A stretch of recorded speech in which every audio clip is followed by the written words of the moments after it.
Specifically, I will be discussing selected photographs of the Civil War, and of Abraham Lincoln. So when writing about the diorama in his travels in hyperreality, Umberto Eco concludes, "The diorama aims to establish itself as a substitute for reality, as something even more real, which, as he claims, is one of the manifestations of the process of consequent consumption of the present and constant pastizing observable in Western cultures of late capitalism." Eco's remarks may equally apply to another form of visual reconstruction of the past, digitally colorized archival images, a practice that's been gradually gaining popularity over the last decade, especially in the field of popular historical education. So colorized archives have been used in museum exhibitions all over the world, and it's very popular in Poland right now, especially in Warsaw. The Warsaw Uprising Museum is especially dedicated to such practices. But there has been also numerous publications, especially in the US and Great Britain, and also television programs, especially those in historical channels. However, given the accessibility of digital tools, the users themselves are slowly taking control over their visual prosthetic memory by providing their own subjective reimagination of the past. So there are numerous websites in which the users themselves post pictures that they have retrieved somewhere in the web and then colored in Photoshop. So over the last few years, the internet has been flooding with digitally overpainted photographs of different historical events taken from historical archive, and especially like big historical moments, such as for the American culture, that's the Civil War and then the Second World War. These are the two main events that are mainly being reproduced and colored. So the same pictures, so one picture, the same picture, with original photo credits appear in different color versions on numerous websites and in photo albums. Magazines and newspapers compete to establish in the minds of the mass audience one canonical imagery of the past, but of course they produce their own, and one of the chief examples are Daily Mail, Huffington Post, and the Time magazine, which, as I will show you, present select first their pictures, and then they hire artists to color them. This is from the Daily Mail, so it's both in the US and in Great Britain.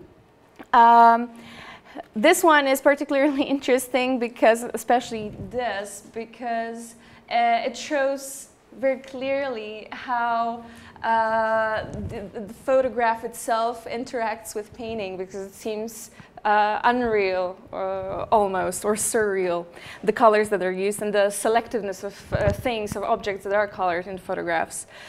So these, the ones done by Daily Mail are not perfect. Some of the elements are left black and white, and only some of them are colored, which is pretty interesting. So this is the version that is presented by Daily Mail. Here is what Huffington Post did with it. They often compare, so there's restoration, that's the first step, and then colorization. This one is definitely more precise and accurate in terms of details. And finally, the one that I think is gaining the most popularity because, well, first of all, it's well merchandised, and it's a Time magazine that also published a whole album, 100 pages of photos that were colored by Sanna Dalloway. It's a Swedish digital artist who specializes in coloring different the historical events, photographs of different historical events, but she also runs her own business, which is devoted to coloring photographs of family members, and then I will comment on that later on. So these are some of the pictures done by her. And what is interesting is that the two major examples, the Huffington Post and Time, they do not conceal the digital artist, but most of all, in most cases, if you find the colored photographs on the web, they are usually credited to the original author. So the process of colorizing is neutralized, and it's being concealed as if it was nothing. It's just perfectioning of the original picture. So what is the credits under the pictures only say what kind of event that is, when it was taken, and who took it originally. And usually you have to dig deep to find the author of the colorization.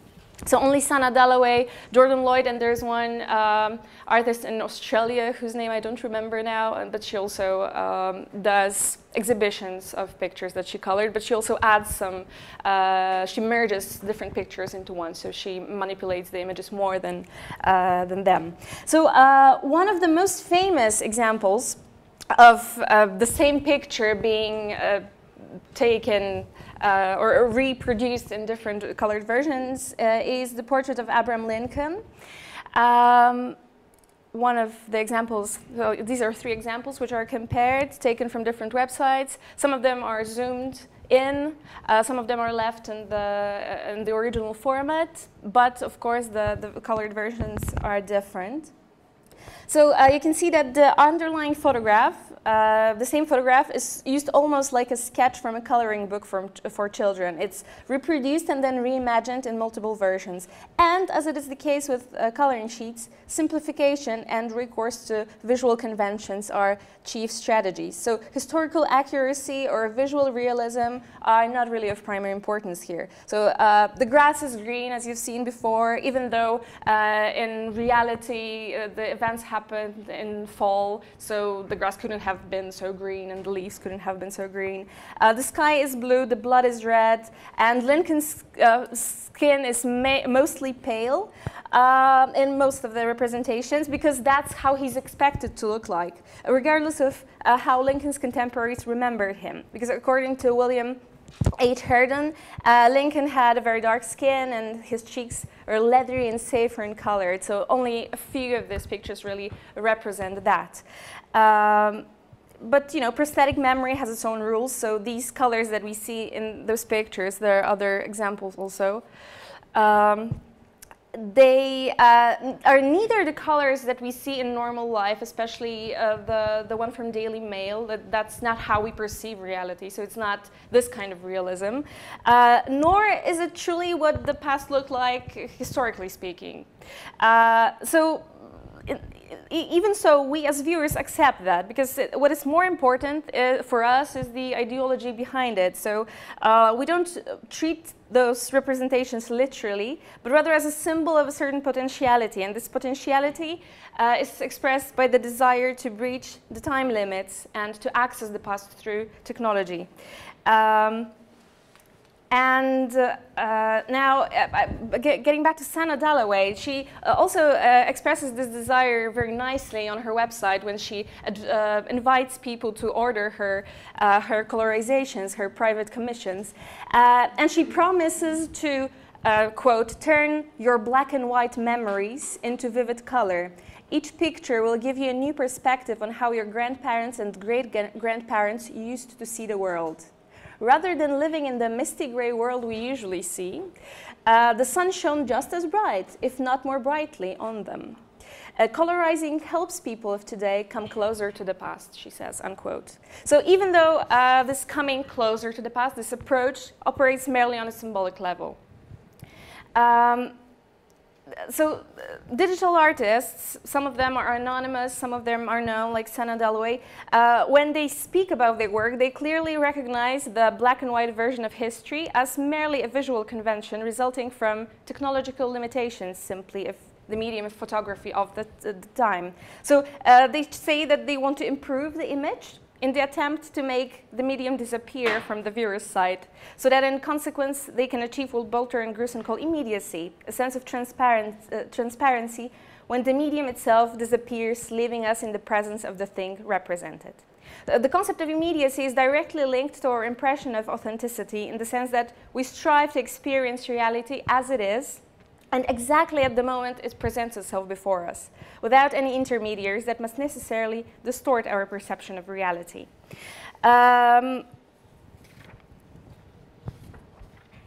So these controversies especially regarding the accuracy of these colorized archives, and that's the third collage, which is the most radical, I think.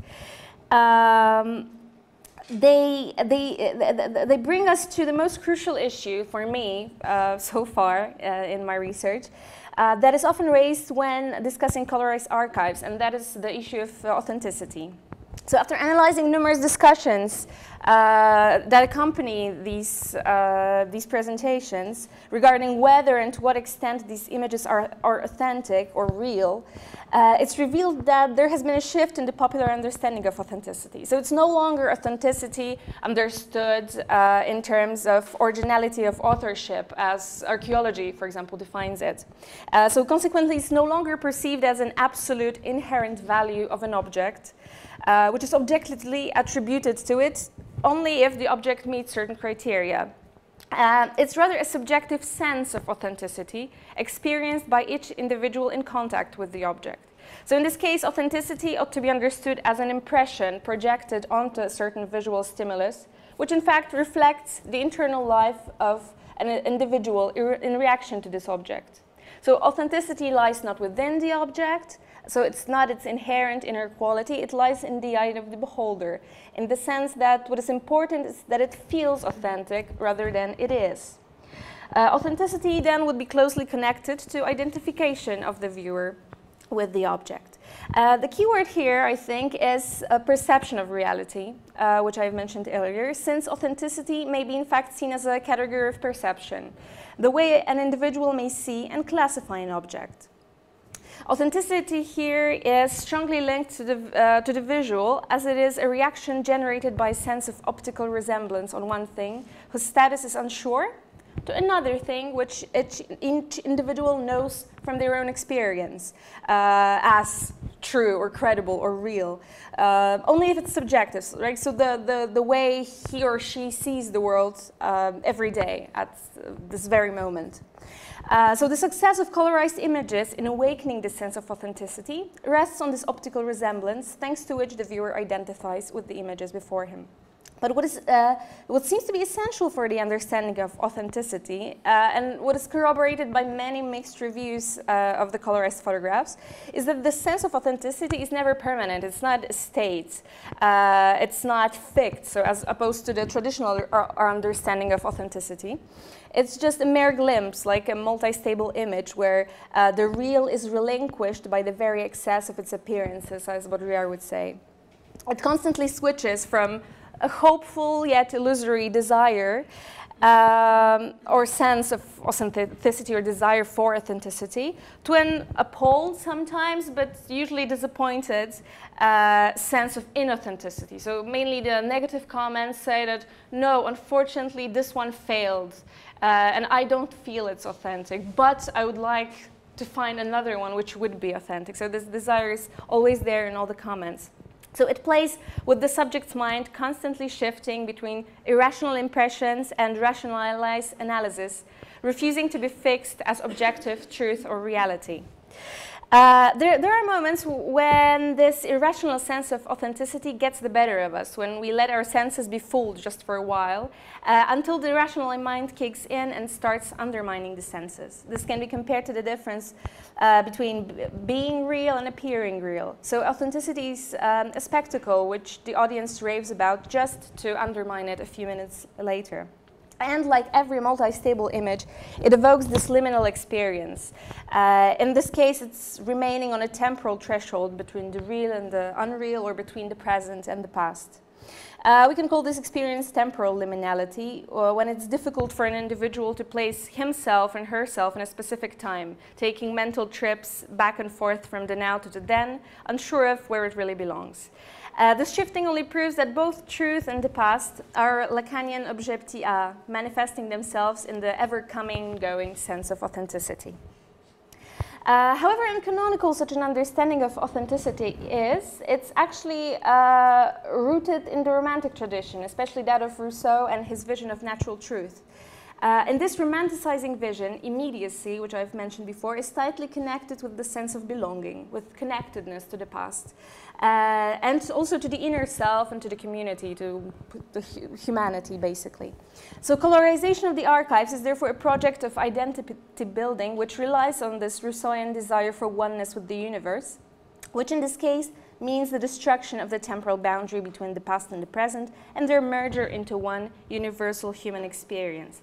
And aesthetically speaking, this very intermediality of these pictures is the source of kitsch, because without it, the pictures themselves and the black and white version, they are not kitschy. But as defined by Milan Kundera, kitsch is a German word, now it's a quote, kitsch is a German word born in the middle of the sentimental 19th century. Repeated use, however, has obliterated its original metaphysical meaning. Kitsch is the absolute denial of shit in both the literal and the figurative senses of the word. Kitsch excludes everything from its purview, which is essentially unacceptable in human existence. In the realm of kitsch, the dictatorship of the heart reigns supreme. Kitsch causes two tears to flow in quick succession. The first tear says, "How nice to see children running on the grass."